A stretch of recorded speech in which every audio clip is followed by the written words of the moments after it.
Hi, it's Nell and welcome to my patio. I am joined today by this beautiful orchid, which is a Phalaenopsis orchid, and they are the most popular houseplant orchids in the world, and rightfully so because they're readily available and they're easy to maintain. And today I'm going to tell you or give you some things to think about, how often to water your Phalaenopsis orchid, and all the things you need to consider to factor into how often you're going to do it.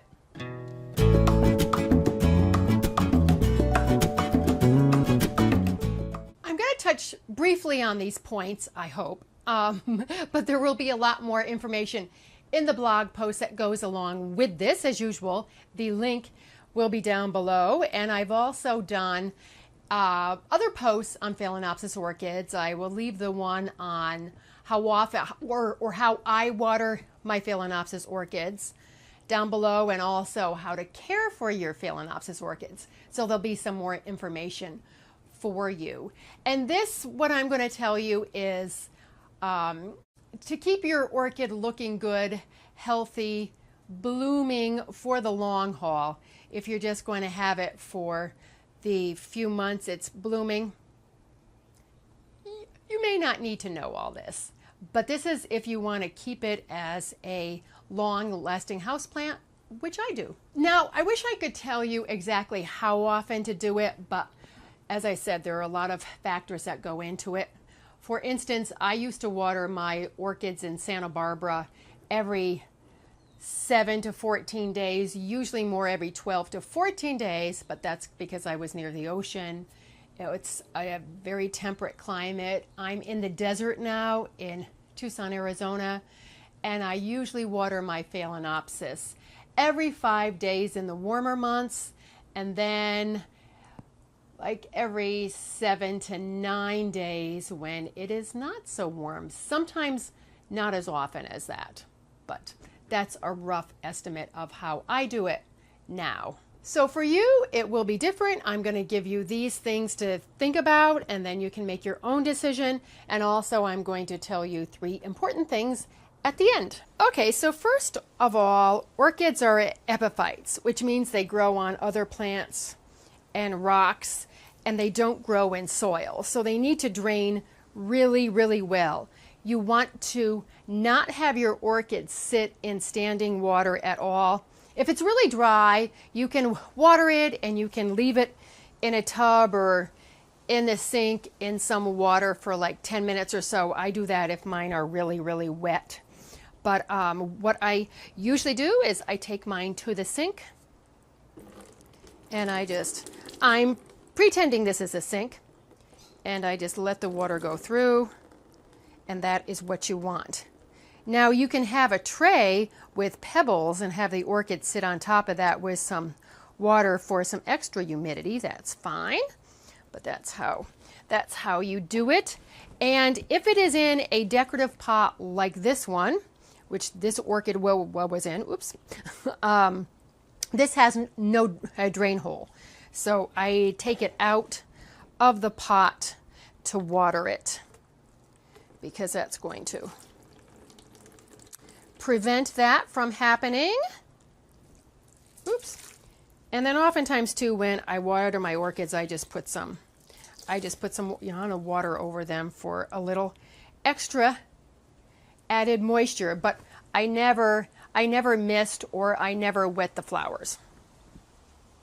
So just remember, drainage is very important. So pot size and pot material. Most of the orchids that I have come across are in plastic, but I have seen some directly planted in terracotta.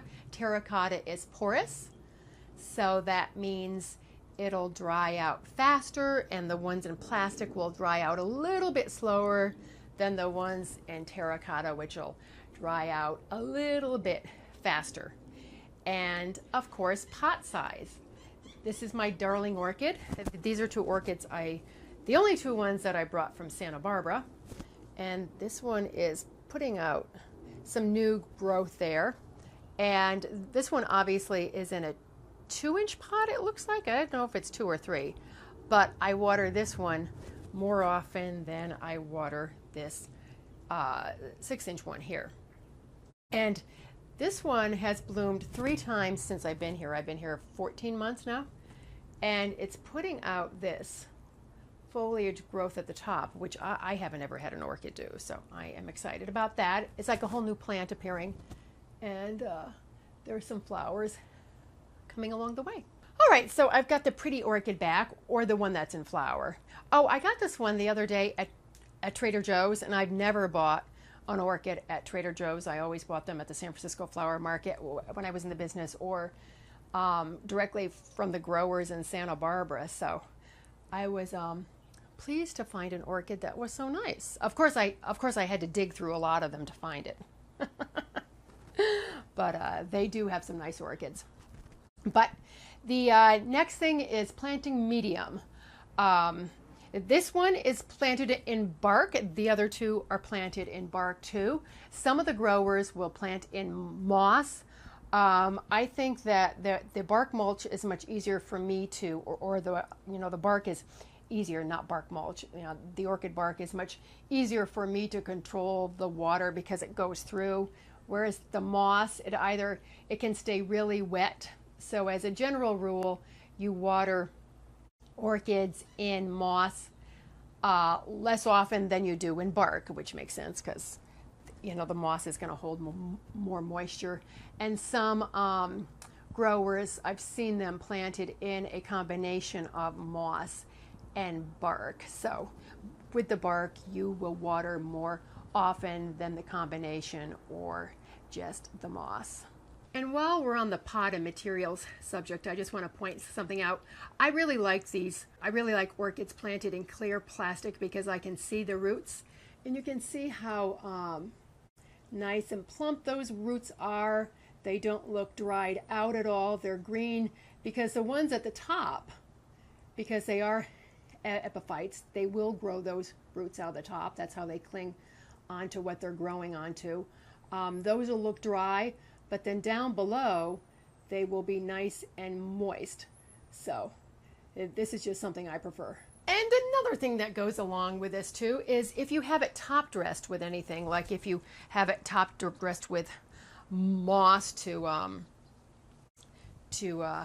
disguise the grow pot, or if you have it top dressed with extra bark or pebbles or glass chips, then it's also going to hold the moisture a little bit more too, and it won't dry out quite as fast.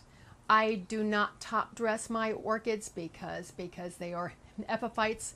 I like to let the roots breathe as much as they can. Okay, the next thing is temperature and humidity in your home. For me, now the temperatures are high and the humidity is low here in the desert, so I water more often. When my house is cooler, I water less often. If your humidity is high, then you're going to water a bit less. And as I said, when I water my orchids in the sink, I always take them to the sink. I let the water run over the foliage for a little extra boost. You can also mist your orchids if you're really dry. As I said, you just don't want to miss the flowers. And in the winter, you water less just because the light is lower and it does tend to be cooler. However, the heating and the air conditioning can also dry things out a little bit more. So that's also something to factor in. Okay, this is not really determining how often, but it's just something I want to throw in. It's the kind of water to use. I had a reverse osmosis system in Santa Barbara because the water was so hard. It's apparently some of the hardest water in the country. It has a lot of minerals in it.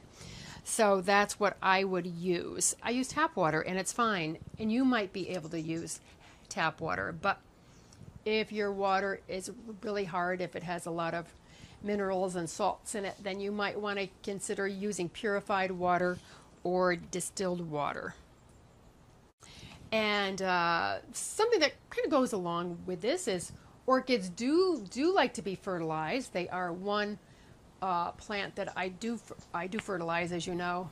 I am a big proponent of compost and worm compost for my plants, but not for orchids, you know, because they're epiphytes. So I will leave a link to the fertilizer I use. I fertilize every other month.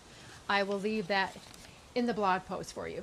Another method that people use for watering, I don't, is the IceCube method.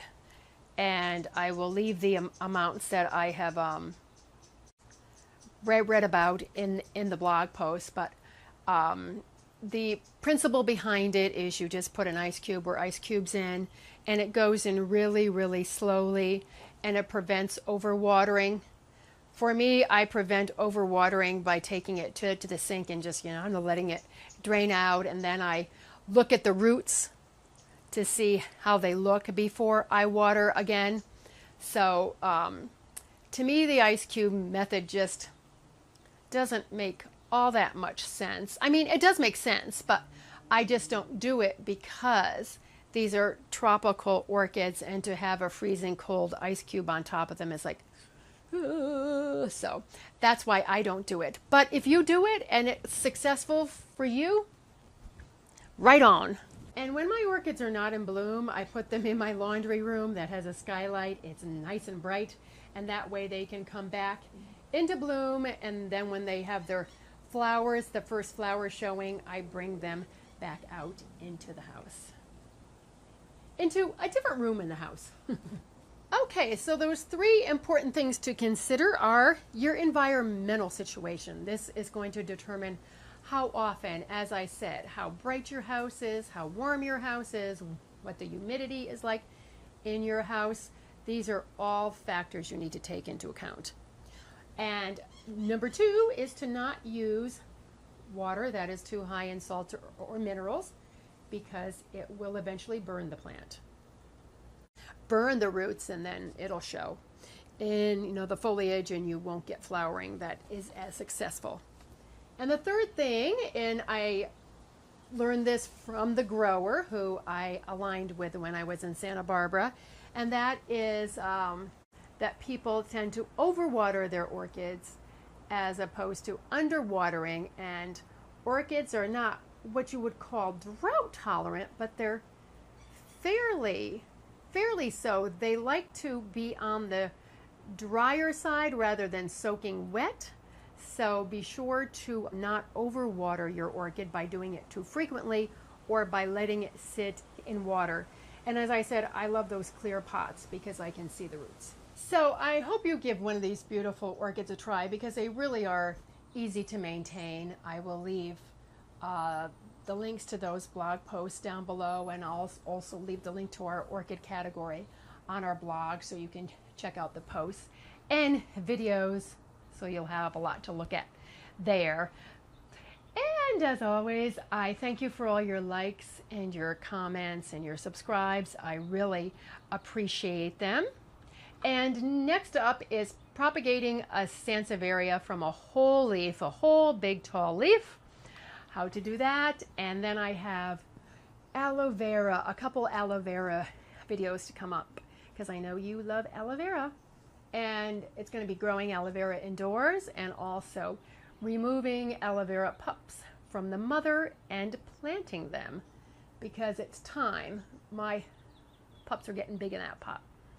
So let's get out in the garden or into our indoor gardens and make our worlds a more beautiful place. I thank you so much for watching, and I will catch you in the next video. Bye.